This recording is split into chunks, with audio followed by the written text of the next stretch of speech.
You're a superhero.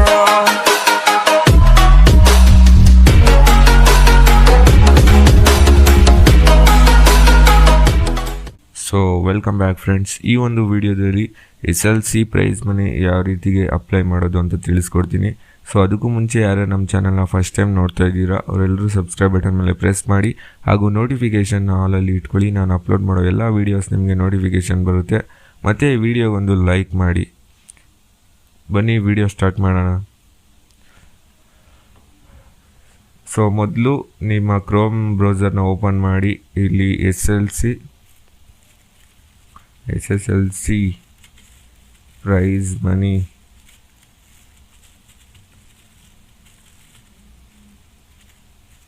Scholarship ಅಂತ type ಮಾಡಿ. Scholarship 2022. So ಇಲ್ಲಿ ನೋಡ್ತಾ ಇರ್ಬೋದು swkr.nic.in ಅಂತ ಇದೆ. SSLC ಹೋಮ್ ಪೇಜ್ ಇದೆ. ಸೊ ಇದ್ರ ಮೇಲೆ ಕ್ಲಿಕ್ ಮಾಡಿ. ಸೊ ಇಲ್ಲಿ ನೋಡ್ತಾ ಇರ್ಬೋದು SSLC prize money for SC/ST students ಅಂತ ಇದೆ. ಇಲ್ಲಿ ಸೋಷಿಯಲ್ ವೆಲ್ಫೇರ್ ಡಿಪಾರ್ಟ್ಮೆಂಟು. ಇಲ್ಲಿ 2021ನೇ ಶೈಕ್ಷಣಿಕ ಸಾಲಿನಲ್ಲಿ SSLC ಪರೀಕ್ಷೆಯಲ್ಲಿ 60% ಶೇಕಡ 74% ಹಾಗೂ ಶೇಕಡ 75%ಗಿಂತ ಹೆಚ್ಚು ಅಂಕಗಳನ್ನು ಪಡೆದ ಪರಿಶಿಷ್ಟ ಜಾತಿ ವಿದ್ಯಾರ್ಥಿಗಳ ಬ್ಯಾಂಕ್ ಖಾತೆಗಳಿಗೆ ನೇರವಾಗಿ ಹಣ ಜಮೆ ಮಾಡಲಾಗುವುದು. ಆದ್ದರಿಂದ ವಿದ್ಯಾರ್ಥಿಗಳು ತಮ್ಮ ಬ್ಯಾಂಕ್ ಖಾತೆಗೆ ಆಧಾರ್ ಸಂಖ್ಯೆಯನ್ನು ತಪ್ಪದೇ ಜೋಡಣೆ ಮಾಡುವುದು. ಸೊ ಇಲ್ಲಿ ನೋಡ್ತಾ ಇರ್ಬೋದು ಇನ್ನೂ ಅಪ್ಲಿಕೇಶನ್ನ ಬಿಟ್ಟಿಲ್ಲ, ಬಿಡ್ತಾರೆ. ಸೊ ನೀವು ಇದಕ್ಕೆ ಏನೇನು ಡಾಕ್ಯುಮೆಂಟ್ಸ್ನ ರೆಡಿ ಇಟ್ಕೋಬೇಕು ಅಂತ ಅಂದರೆ ನಿಮ್ಮ ಒಂದು SSLC ಮಾರ್ಕ್ಸ್ ಕಾರ್ಡ್ ಅಂದರೆ ನಿಮ್ಮ ಒಂದು ರಿಜಿಸ್ಟ್ರೇಷನ್ ನಂಬರ್ ಬೇಕಾಗುತ್ತೆ, ಮತ್ತು ನಿಮ್ಮ ಒಂದು ಇನ್ಕಮ್ ಸರ್ಟಿಫಿಕೇಟ್ ಬೇಕಾಗುತ್ತೆ, ಮತ್ತು ನಿಮ್ಮ ಆಧಾರ್ ಕಾರ್ಡ್ ಬೇಕಾಗಿರುತ್ತೆ, ಮತ್ತು ಬ್ಯಾಂಕ್ ಪಾಸ್ಬುಕ್ದು ಫ್ರಂಟ್ ಪೇಜ್ ಜೆರಾಕ್ಸ್ ಇರಬೇಕಾಗುತ್ತೆ. ಸೊ ನಿಮ್ಮ ಬ್ಯಾಂಕ್ ಅಕೌಂಟ್ ಮತ್ತು ಆಧಾರ್ ಕಾರ್ಡ್ ಲಿಂಕ್ ಆಗಿರಬೇಕು ನಿಮ್ಮ ಬ್ಯಾಂಕ್ ಅಕೌಂಟ್ಗೆ. ಸೊ ಯಾಕಂದರೆ ಅವರು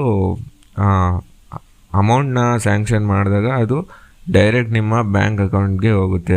ಅದಕ್ಕೋಸ್ಕರ ನೀವು ನಿಮ್ಮ ಬ್ಯಾಂಕ್ ಅಕೌಂಟ್ ಜೊತೆಗೆ ಆಧಾರ್ ಕಾರ್ಡ್ನ ಲಿಂಕ್ ಮಾಡಿಸಿರಬೇಕು. ಅಕಸ್ಮಾತ್ ಲಿಂಕ್ ಮಾಡಿಸಿಲ್ಲ ಅಂದರೆ ಆದಷ್ಟು ಬೇಗ ನೀವು ನಿಮ್ಮ ಬ್ರಾಂಚ್ಗೆ ಹೋಗ್ಬಿಟ್ಟು ಲಿಂಕ್ ಮಾಡಿಸಿ. ಸೊ ಅಪ್ಲೈ ಮಾಡೋದು ಹೇಗೆ ಅಂತಂದರೆ ಮೊದಲು ನೀವು ರಿಜಿಸ್ಟರ್ ಮಾಡ್ಕೋಬೇಕು. ರಿಜಿಸ್ಟರ್ ಅಂದರೆ ನಿಮ್ಮ SSLC ರಿಜಿಸ್ಟ್ರೇಷನ್ ನಂಬರ್ನ ಹಾಕಿಬಿಟ್ಟು ಅಲ್ಲಿ ನಿಮ್ಮ ನೇಮ್ ಆಗಿರ್ಬೋದು, ನಿಮ್ಮ ಫಾದರ್ ನೇಮು ಎಲ್ಲ ಕೊಟ್ಟು, ಮತ್ತು ನಿಮ್ಮ ಇದು ಆಧಾರ್ ಕಾರ್ಡ್ ನಂಬರ್ನ ಎಂಟರ್ ಮಾಡಬೇಕು. ಮತ್ತು ನಿಮ್ಮ ಒಂದು ಕ್ಯಾಸ್ಟ್ ಸರ್ಟಿಫಿಕೇಟ್ನ ಕೂಡ ಎಂಟರ್ ಮಾಡಬೇಕು. RD ನಂಬರ್ ಇರುತ್ತೆ ಕ್ಯಾಸ್ಟ್ ಸರ್ಟಿಫಿಕೇಟ್ ಮೇಲೆ, ಮತ್ತು ಇನ್ಕಮ್ ಸರ್ಟಿಫಿಕೇಟ್ ಮೇಲೆ ಒಂದು RD ನಂಬರ್ ಅಂತ ಇರುತ್ತೆ.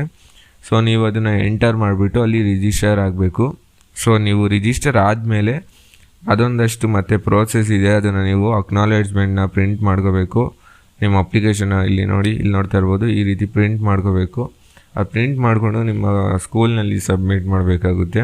ಅದು ಸಬ್ಮಿಟ್ ಮಾಡಾದಮೇಲೆ ಒಂದು 2 months ಆದಮೇಲೆ ನಿಮಗೆ ಅಮೌಂಟು ಸ್ಯಾಂಕ್ಷನ್ ಆಗುತ್ತೆ. ಡೈರೆಕ್ಟಾಗಿ ಅಮೌಂಟು ನಿಮ್ಮ ಒಂದು ಅಕೌಂಟಲ್ಲೇ ಬಂದಿರುತ್ತೆ. ಸೊ ನೀವು ಆಗಾಗ ಚೆಕ್ ಮಾಡ್ತಾ ಇರಬೇಕಾಗುತ್ತೆ. ಮತ್ತು ಇಲ್ಲಿ ನೀವು ರಿಜಿಸ್ಟರ್ ಆಗಬೇಕಾದ್ರೆ ನಿಮ್ಮ ಓನ್ ಮೊಬೈಲ್ ನಂಬರ್ನ ಕೊಡಿ, ಮತ್ತು ವರ್ಕಿಂಗ್ ಇಮೇಲ್ ಅಡ್ರೆಸ್ನ ಕೊಡಿ. ಸೊ ಯಾಕಂದರೆ ಅವರು ನಿಮಗೆ ನೋಟಿಫಿಕೇಷನ್ಸ್ನ ಕಳಿಸ್ತಾ ಇರ್ತಾರೆ. ಸೊ ಅದಕ್ಕೋಸ್ಕರ ನಿಮಗೆ ಅಪ್ಡೇಟ್ಸ್ ಬೇಕಾಗ್ತಾ ಇರುತ್ತೆ. ಸೊ ಅದಕ್ಕೋಸ್ಕರ ನೀವು ನಿಮ್ಮ ಒಫಿಷಿಯಲ್ ಮೇಲ್ ID ಮತ್ತು ವರ್ಕಿಂಗ್ ಮೊಬೈಲ್ ನಂಬರ್ನ ಕೊಡಿ. ಸೊ ಇನ್ನೂ ಅಪ್ಲಿಕೇಶನ್ ಇನ್ನೂ ಬಿಟ್ಟಿಲ್ಲ. ಸೊ ಬಿಟ್ಟಿದ ತಕ್ಷಣ ನಾನು ಹೇಗೆ ಅಪ್ಲೈ ಮಾಡೋದು ಅಂತ complete details step by step ನಾನು ವಿಡಿಯೋ ಮಾಡಿ ತಿಳಿಸ್ತೀನಿ. ಸೊ ಅದಕ್ಕೋಸ್ಕರ ನೀವು ನಮ್ಮ ಚಾನಲ್ನ ಸಬ್ಸ್ಕ್ರೈಬ್ ಮಾಡಿ ಇಟ್ಕೊಂಡಿರಿ. ನಾನು ವಿಡಿಯೋ ಅಪ್ಲೋಡ್ ಮಾಡಿದ ತಕ್ಷಣ ನಿಮಗೆ ನೋಟಿಫಿಕೇಷನ್ ಬರುತ್ತೆ. ನೋಟಿಫಿಕೇಷನ್ ಬರಬೇಕು ಅಂದರೆ ನೀವು ಇಲ್ಲಿ ನೋಟಿಫಿಕೇಷನ್ ಬೆಲ್ ಐಕಾನ್ ಇರುತ್ತಲ್ಲ ಅದನ್ನು ಆಲಲ್ಲಿ ಇಟ್ಕೋಬೇಕು. ಸೊ ಅವಾಗ ನಾನು ವಿಡಿಯೋ ಅಪ್ಲೋಡ್ ಮಾಡಿದ ತಕ್ಷಣ ನಿಮಗೆ ನೋಟಿಫಿಕೇಷನ್ ಬರುತ್ತೆ. ಈ ವಿಡಿಯೋ ನಿಮಗೆ ಯೂಸ್ಫುಲ್ ಅನಿಸಿದ್ರೆ ಒಂದು ಲೈಕ್ ಮಾಡಿ. ಸೊ ಇದಾಗಿತ್ತು ಫ್ರೆಂಡ್ಸ್ ಇವತ್ತಿನ video. Thank you for watching.